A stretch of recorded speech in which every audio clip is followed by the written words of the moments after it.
নমস্কাৰ বন্ধু বান্ধৱীসকল, মোৰ অন্য এটা নতুন ভিডিঅ'লৈ আপোনালোকক স্বাগতম জনাইছোঁ। পৃথিৱীত আপুনি মই অৰ্থাৎ প্ৰতিজন মানুহে একো অভাৱ অনাটন নোহোৱাকৈ জীৱন নিৰ্বাহ কৰিব বিচাৰোঁ, কিন্তু অভাৱৰ পৰা আমি মুক্তি লাভ কৰিব নোৱাৰোঁ। এজনৰ যদি খোৱাৰ অভাৱ, আন এজনৰ আকৌ কিবা এটা বস্তু কিনাৰ অভাৱ। দুবেলা দুমুঠি অন্নৰ বাবে দিনৰ দিনটো কাম কৰি থকা এজনৰ আকৌ বেমাৰত ঔষধ এটা কিনিবলৈও অভাৱ। এনে বহু লোক আছে যাৰ জীৱনত অভাৱ বোলা শব্দটিয়ে লোক এৰা নিদিয়ে, কিন্তু আমি ইচ্ছা কৰিলে আমাৰ জীৱনৰ অভাৱবিলাক নোহোৱা কৰিব পাৰোঁ। নিজৰ জীৱনৰ অভাৱবিলাক কিদৰে নোহোৱা কৰি ধনী হ'ব পাৰিব, তাৰ বাবে মাত্ৰ মই আপোনালোকক 3টা কাম দিম। যদি আপোনালোকে এই কাম 3টা নিজৰ জীৱনক সলনি কৰিবৰ বাবে যদি কৰিব পাৰে, তেন্তে অতি সোনকালে আপোনাৰ জীৱনৰ পৰা অভাৱে লোক এৰি দিব। বন্ধুসকল, আপোনালোকৰ মাজৰে বহুতে অভাৱৰ বাবে হয়তো কেতিয়াবা বহু মধুৰ সময় ত্যাগ কৰিবলগীয়া হৈছে, নহয়নে? কোনোৱে আকৌ অভাৱৰ বাবে প্ৰিয়জনৰ লগত সময় অতিবাহিত কৰিব নোৱাৰে। এতিয়াৰে পৰা আপোনালোকে অভাৱৰ লগত যুঁজ দি আগবাঢ়ি যাওক, কিন্তু সাৱধান হ'ব, কাৰণ অভাৱৰ বাবে কেতিয়াবা স্বভাৱ নষ্ট হয়। তাৰ বাবে আপোনালোকে মোৰ এই ভিডিঅ'টি স্কিপ নকৰাকৈ শেষলৈকে চাব। ভিডিঅ'টোৰ জৰিয়তে আপোনালোকে অন্ততঃ আজিৰ পৰা নিজক সলনি কৰাৰ এটা ৰাস্তা দেখা পাব। আহক আজি এই ভিডিঅ'টোৰ মাজলৈ আগবাঢ়ি যাওঁ। অভাৱৰ পৰা মুক্তি লাভ কৰি কিদৰে আপুনি এজন ধনী মানুহ হিচাপে পৰিচিত হ'ব পৰা প্ৰথম আপোনাৰ কামটোৱে হ'ব সময়ৰ হৰ সময়ত মৰা। সময় যি আমাৰ জীৱনটোক 1 মিনিটত সলনি কৰি দিব পাৰে। নিজক সলনি কৰাৰ মূল মন্ত্ৰ হ'ল সময়। অসমীয়াত এষাৰ প্ৰবাদ আছে, সময়ৰ হৰ সময়ত মাৰিব নোৱাৰিলে মৃগপহুৰ মঙহ খাবলৈ আশা কৰা মিছা। এই প্ৰবাদটো আমাৰ জীৱনটোক সলনি কৰাৰ এটা ডাঙৰ বাক্য বুলি ক'লেও হয়তো ভুল নহ'ব। আমি সময়ৰ কাম সদায় সময়ত কৰিব লাগে। পাছত কৰিম বুলি কোনো কামেই আমি থৈ দিয়া উচিত নহয়। ই আমাক কেতিয়াও উপকাৰ নকৰে, বৰঞ্চ ই আমাক ক্ষতিহে কৰিব। আপুনি যদি বৰ্তমান কামটো অলপ দেৰিকৈ কৰিম বুলি থৈ দিয়ে, তেন্তে থৈ দিব পাৰে, কোনো কথা নাই। কিন্তু তাৰ অলপ সময়ৰ পাছত আপোনাৰ আন এটা কাম ওলাল, তেতিয়া আপুনি কি কৰিব? দুয়োটা কাম এজন মানুহে একেলগে কৰাটো সম্ভৱ নহয়।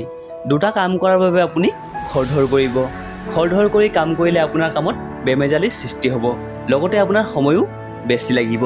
অভাৱৰ পৰা মুক্তি লাভ কৰিবলৈ আপুনি কৰিবলগীয়া 2টো কাম হৈছে সঞ্চয়।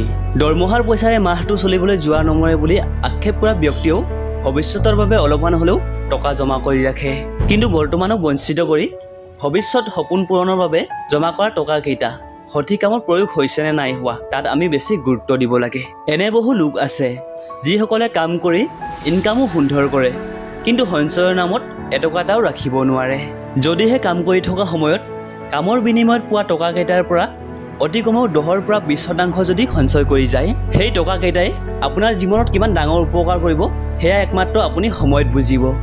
যদি আপোনাৰ টকাকেইটা আপুনি সঞ্চয় কৰিব পৰা নাই, তেন্তে মই কওঁ শুনক, আপুনি কেনেকৈ টকা জমা কৰিব। নাৰীক লক্ষ্মী হিচাপে জ্ঞান কৰা হয়।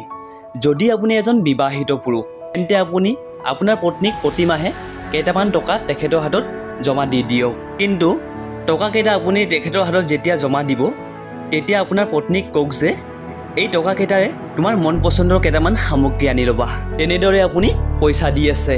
এনেদৰে কেইবামাহো গ'ল, তেতিয়ালৈকে সকলো ঠিকেই চলি আছে। ধৰি লওক আপুনি কোনোবা এটা মাহত আপোনাৰ কাম একেবাৰেই নহ'ল। কাম নহ'ল যেতিয়া আপোনাৰ হাতত পইচাও নাহিল, আনপিনে ঘৰৰ ৰেচন, ল'ৰা ছোৱালীৰ স্কুল, টিউশ্যন, কাৰেণ্টৰ বিল, নানান সমস্যা আগত। এই সময়ত আপোনাৰ পত্নীয়ে আপুনি যে কেইমাহমানৰ পৰা তেখেতৰ পচন্দৰ বস্তু কেইপদ কিনিবলৈ দি যোৱা টকাকেইটা আপোনাৰ হাতত আনি গুজি দিব, আৰু তেওঁ আপোনাক ক'ব যে এইকেইটা লওক, এই মাহটোৰ প্ৰতিটো কাম নিয়াৰিকৈ কৰক। তেনেদৰে আপুনি প্ৰতিমাহে জমা কৰি যাওক। যদি আপুনি বিবাহিত নহয়, তেন্তে আপোনাৰ মাৰ হাতত জমা কৰক।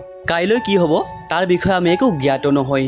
সেই জমা টকাকেইটাই আজি হয়তো আপোনাৰ ঘৰুৱা সমস্যাত সমাধান হৈছে, অহাকালি আপোনাৰ চিকিৎসাটোৰ প্ৰয়োজন হ'ব পাৰে। গতিকে কাম কৰি থাকোঁতেই ভৱিষ্যতৰ বাবে সঞ্চয় কৰিবলৈ শিকক।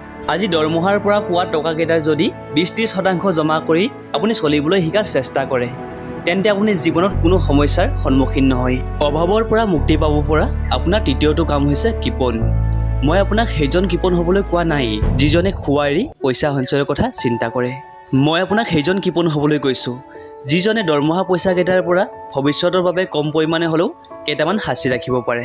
যদি আপুনি মাহটোত 10,000 টকা পায়, আৰু সেই 10,000 টকাটো যদি আপুনি লাহবিলা কৰি খৰচ কৰি পেলায়, তেন্তে আপুনি ভৱিষ্যতত কিবা সমস্যা হ'লেও সমাধান কৰিব নোৱাৰিব। গতিকে আজি এই মুহূৰ্তৰ পৰাই আপুনি খৰচ কমকৈ কৰি সঞ্চয় কৰাৰ বাবে চিন্তা কৰক। আপুনি যিমান বেছি সঞ্চয় কৰিবলৈ শিকিব, ঠিক আপোনাৰ জীৱনৰ পৰা সমস্যাও অতি সোনকালে দূৰ হ'ব। বন্ধুসকল, আজিলৈ আপোনালোকৰ মাজৰ পৰা বিদায় লৈছোঁ।